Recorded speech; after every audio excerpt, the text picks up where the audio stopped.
తెల్లవారుతోంది. 6-7 అవుతున్న సమయానికి తిరువణ్ణామలైలో దిగిపోయింది రైలు.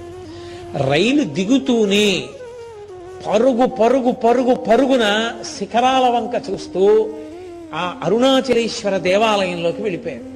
ఆ రోజుల్లో ఆలయానికి పునర్నిర్మాణం పనులు జరుగుతున్నాయి. అందుకని 8 గంటలు అయితే తప్ప దేవాలయం తలుపులవి తెరవడం సాధ్యమయ్యేది కాదు.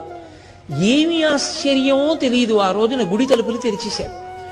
అన్నిటికన్నా ఆశ్చర్యం ఏమిటంటే అసలు అరుణాచలంలో అలా అర్చకుడు లేకుండా దేవాలయం తలుపులు బార్లా తెరిచి ఎప్పుడూ ఉండదు. అటువంటిది ఆ రోజున ఆలయం తలుపులు తెరిచి ఉన్నాయి. లేరు. ఈ పిల్లవాడు పరుగు పరుగు పరుగు పరుగున అంతరాలయం దగ్గరికి వెళ్ళిపోయాడు. కన్నుల నీరు కారిపోతూ ఆనందంతో ఒక్కటే మాట అన్నాడు, అప్పా మీరు పిలిచారు వచ్చేశాను అన్నాడు. అంతే అని వల వల వల వల ఏడిచేశాడు. ఆనంద భాష్పాలు కారిపోయాయి. అక్కడి నుంచి బయలుదేరి గుడి బయటికి వస్తున్నారు.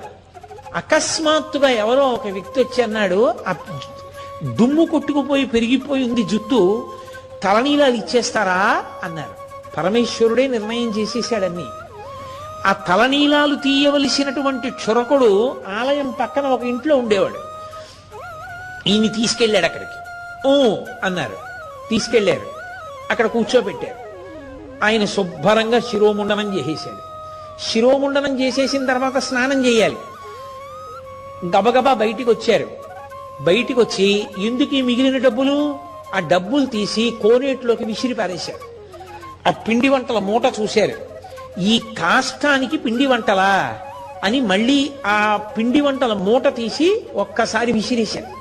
ఆ కొలనులోకి విసిరేసి ఒంటి మీద ఉన్న బట్టలన్నీ బలవంతంగా నాగి చింపేసి ఒక ముక్క తీసి కౌపీనం పెట్టుకున్నారు, గోచి పెట్టుకున్నారు. అచ్చు సుబ్రహ్మణ్యుడు ఎలా ఉంటాడో కౌపీనం పెట్టుకుని అలా అయిపోయారు. అన్నీ అయ్యాయి. స్నానం ఏది? స్నానం చేయలేదు. ఆలయంలోకి వెళ్ళిపోతున్నారు. పరమేశ్వరుడు చూశాడు. ఈ బాలుడికి సామాన్యమైన జలములు కుదరవనుకున్నాడు. అకస్మాత్తుగా వర్షం పడింది.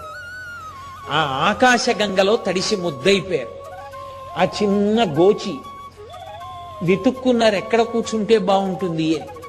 వేగాళ్ల మంటపం కనపడింది. ఆ 1000 కాళ్ల మంటపంలోకి వెళ్ళి బాగా చీకటిగా ఉండి ఎత్తుపల్లాలుగా ఉన్నాయి పలకలు. అక్కడికి వెళ్ళి పద్మాసనం వేసుకుని కూర్చున్నారు. కూర్చునంతే సమాధిలోకి వెళ్ళిపోయారు. మీకు మా వీడియోలు నచ్చినట్టయితే మా ఛానల్ని సబ్స్క్రైబ్ చేసుకోండి.